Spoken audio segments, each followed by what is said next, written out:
الحمد لله الذي جعلنا من المسلمين والمؤمنين والمحسنين والخاشعين والمصلين.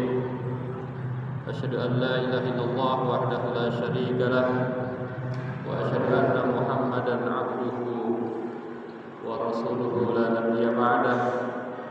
اللهم صل وسلم على هذا النبي الكريم محمد وعلى آله وأصحابه أجمعين. أما بعد فيا عباد الله أوصيكم وإياي بتقوى الله وطاعته لعلكم تفلحون. أعوذ بالله من الشيطان الرجيم. بسم الله الرحمن الرحيم. قد أفلح المؤمنون الذين هم في صلاتهم خاشعون والذين هم عن اللغو معرضون والذين هم للزكاة فاعلون. Sadaqallahul azim. Puji syukur kita hanya panjatkan kepada Zat yang Maha Ghafur yang telah memberikan nikmat kepada kita semua sehingga insyaallah pada hari ini, pada siang hari ini insyaallah kita akan melaksanakan salat Jumat berjamaah. Salawat dan salam mudah-mudahan senantiasa tercurah kepada manusia yang paling khusyuk dalam salatnya, manusia yang paling banyak manfaatnya, manusia yang paling dicintai dan dicintai umatnya, yakni Nabi besar Muhammad sallallahu alaihi wasallam. Awal khutbah ini khatib ingin mengajak kepada kita semua, marilah kita meningkatkan keimanan dan ketakwaan kita kepada Allah, yaitu dengan cara marilah kita untuk senantiasa belajar menyempurnakan kehusyuan dalam sholat kita, karena kehusyuan dalam sholat adalah tanda kesempurnaan iman, dan kehusyuan dalam sholat merupakan ruh daripada ibadah. Allah Subhanahu wa ta'ala mengaitkan keberhasilan seorang yang beriman itu diukur dengan seberapa besar kehusyuan mereka di dalam melaksanakan ibadah sholat. Hadirin jamaah Jumat yang berbahagia, ada 4 poin yang ingin disampaikan pada kesempatan ini. Yang pertama adalah definisi dan hakikat khusyuk. Seringkali kita mendengar kata-kata khusyuk. Kadang-kadang ada yang memaknai khusyuk itu dimaknai fokus. Tapi menurut para ahli, khusyuk menurut bahasa itu bukan hanya fokus, tetapi merupakan ketundukan, ketenangan dan kerendahan hati. Jadi seorang yang sholatnya khusyuk, maka sholatnya itu betul-betul tunduk kepada Allah. Sholatnya itu betul-betul tenang, dan sholatnya itu betul-betul rendah hatinya. Jadi ketika seseorang itu melaksanakan ibadah sholat, maka dia akan meninggalkan apapun yang membuat dirinya itu tidak rendah di hadapan Allah Subhanahu wa ta'ala. Tidak ada satupun kesempatan hatinya untuk tinggi di hadapan Allah Subhanahu wa ta'ala. Allah Subhanahu wa ta'ala berfirman, A'udzu billahi minasyaitonir rajim, wa khasya'atil aswatu lirrahman wa la tasma'u illa hamsa. Khasya' di situ artinya tunduk. Suara-suara nanti akan tunduk kepada Allah yang Maha Rahman, yang Maha Pengasih, maka kamu tidak akan mendengar suara-suara itu kecuali bisikan. Jadi suara-suaranya merendah, suara-suaranya betul-betul lirih. Itu makna khusyuk dalam arti bahasa. Secara istilah Ibnu Qayyim mendefinisikan khusyuk sebagai berdirinya hati di hadapan Rabb dengan ketundukan. Jadi hatinya betul-betul hadir ketika melaksanakan sholat, tetapi bukan hadir sekedar hadir, namun ada ketundukan, ada kerendahan, dan ada konsentrasi penuh kepada Allah Subhanahu wa taala. Jadi seorang yang khusyuk itu tidak lagi mengingat masalah-masalah duniawi, tetapi hati, pikiran, bahkan ruhnya itu terfokus kepada Allah Subhanahu wa taala. Allah Subhanahu wa taala melalui hadis Rasulullah bersabda mengatakan, "Lau khasha'a qalbu hadza la khasha'at jawarihuhu." Seandainya hati ini khusyuk, maka seluruh anggota badannya akan khusyuk. Artinya apa? Artinya seorang yang khusyuk hatinya, maka dalam melaksanakan gerakan-gerakan sholatnya pun akan penuh dengan kehusyuan, tidak akan ada sedikit pun kegelisahan. Hakikat khusyuk adalah perpaduan antara pengagungan, kecintaan, kerendahan di hadapan Allah Subhanahu wa taala. Hati yang lembut akan memantulkan kehusyuan pada seluruh anggota badan. Jadi kalau orang yang ketika sholatnya banyak gerak-gerak yang tidak penting, sebetulnya itu juga tanda bahwa orang itu atau kita itu dalam kondisi tidak maksimal dalam kekhusyuan. Yang kedua adalah keutamaan dan pentingnya khusyuk, sebagaimana dibacakan dalam ayat tadi, a'udzubillahi minasyaitonirrajim, qad aflahal mu'minun alladzina hum fi shalatihim khashi'un.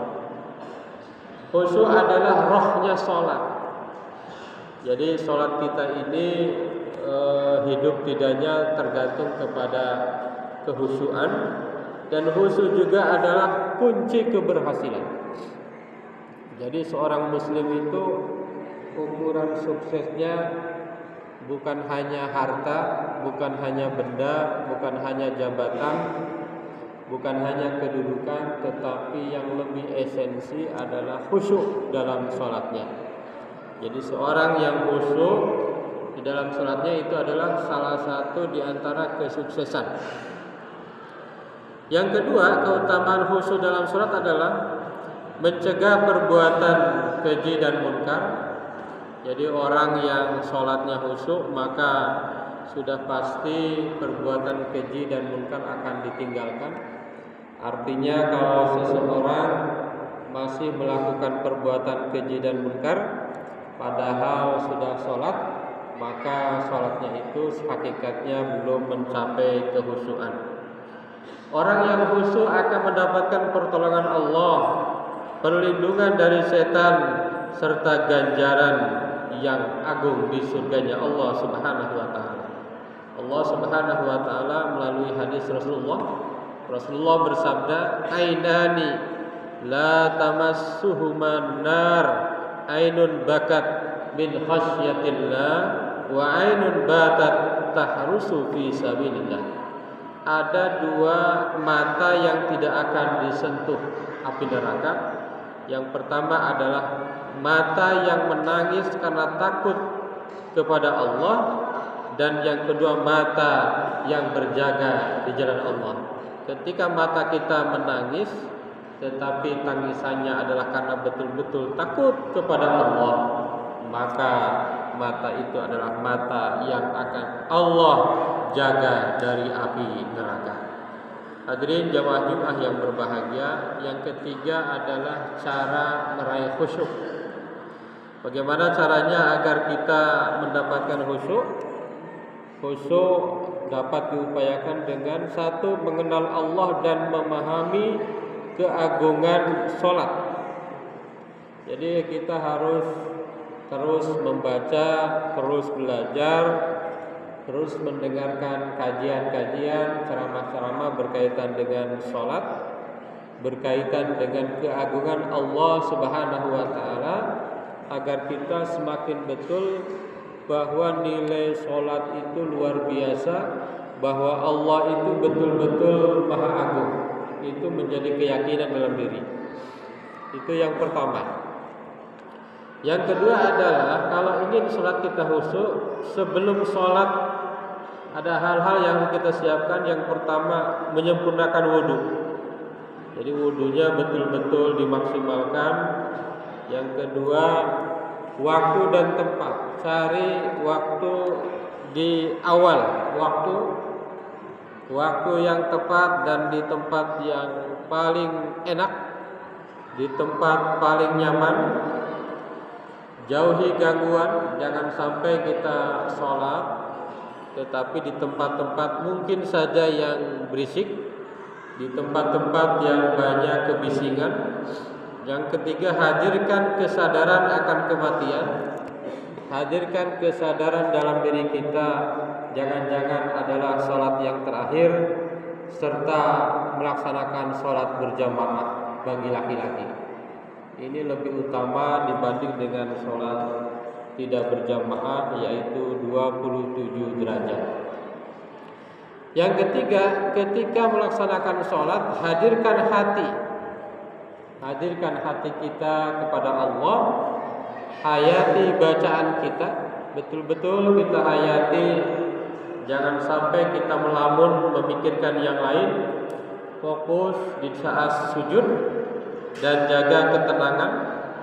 Bahkan ada sebuah hadis Rasulullah menyatakan bahwa saat-saat yang paling dekat dengan Allah itu adalah tatkala kita melaksanakan sujud. Maka perbanyaklah doa ketika melaksanakan sujud. Yang keempat adalah tatkala selesai sholat, agar sholat kita ini terjaga kehusyuannya, adalah jaga ketaatan kita kepada Allah, memperbanyak zikir, mengerjakan amalan-amalan sunnah, melawan godaan-godaan setan, dan terus berdoa agar diberi kehusyuan oleh Allah Subhanahu wa taala. Allahumma a'inni ala dzikrika wa syukrik wa husni ibadatik. Hadirin jamaah Jumat yang berbahagia, yang keempat adalah hukum sholat tanpa khusyuk dan tingkatan orang dalam sholat.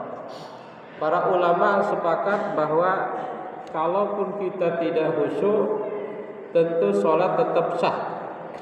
Kalau kita sholat belum khusyuk, sholat tetap sah. Artinya jangan ada alasan saya belum khusyuk, saya tidak sholat. Jangan. Karena walaupun tidak khusyuk, sholat tetap sah. Sholat itu tetap melaksanakan kewajiban, artinya akan bebas dari ancaman Allah Subhanahu wa ta'ala. Namun menurut para ulama, misalnya Ibnu Abbas radhiyallahu anhu pernah mengatakan bahwa khusyuk itu berbanding dengan pahala. Jadi kalau kita pahalanya ingin banyak, pahalanya ingin tinggi, maka kita harus betul-betul memperhatikan kekhusyukan kita. Ibnu Abbas tadi menyatakan bahwa laisa laka min sholatika illa ma aqalta minha.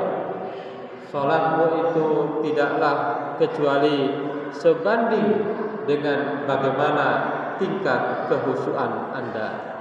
Hadirin jamaah Jumat yang berbahagia, ada sebuah pantun berbahasa Arab, fi salatil khashi'ina nuru yasfi'u qulubuhum li rabbihim tahsa'u wa tahda'u man talabal qurba minar rahmani khasyatan wajadal hayata fid dunya wa yadma'u. Dalam sholat orang khusyuk cahaya terpancar. Jadi orang yang ketika sholatnya itu khusyuk maka akan memancarkan cahaya. Qulubuhum li rabbihim tahsa'u wa tahda'u, hati mereka tunduk dan patuh kepada Allah. Jadi makna khusyuk itu adalah tunduk dan patuh kepada Allah. Man talabal qurba minar rahmani khasyatan, barang siapa yang mencari kedekatan kepada Allah karena rasa takut, penuh rasa takut, wajadal hayata fid dunya wa yadma'u, maka dia akan menemukan keberkahan dan air matanya tidak akan terputus dalam keadaan doa kepada Allah Subhanahu wa taala. Hadirin jamaah Jumat yang berbahagia, mudah-mudahan kita semua senantiasa belajar untuk terus sholat kita semakin berkualitas, sholat kita semakin khusyuk kepada Allah Subhanahu wa taala, karena dengan sholat khusyuk maka pahala dan keutamaan akan kita dapatkan. Barakallahu li wa lakum fil Qur'anil azim wa nafa'ana wa iyyakum ma fihi min ayati wa dzikril hakim. Aqulu qouli hadza astaghfirullahal azim.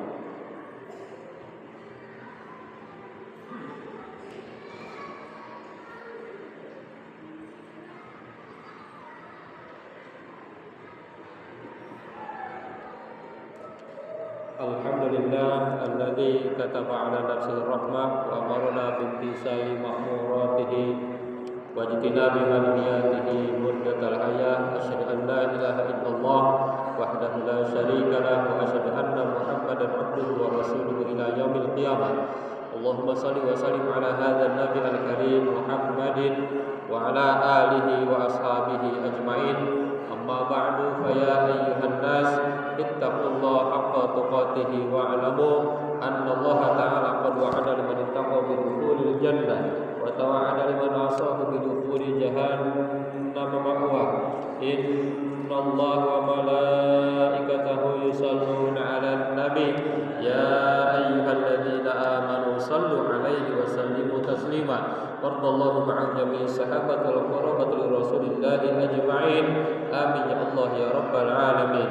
Allahumma ighfir lil mu'minina wal mu'minat wal muslimina wal muslimat al ahya'i minhum wal amwat.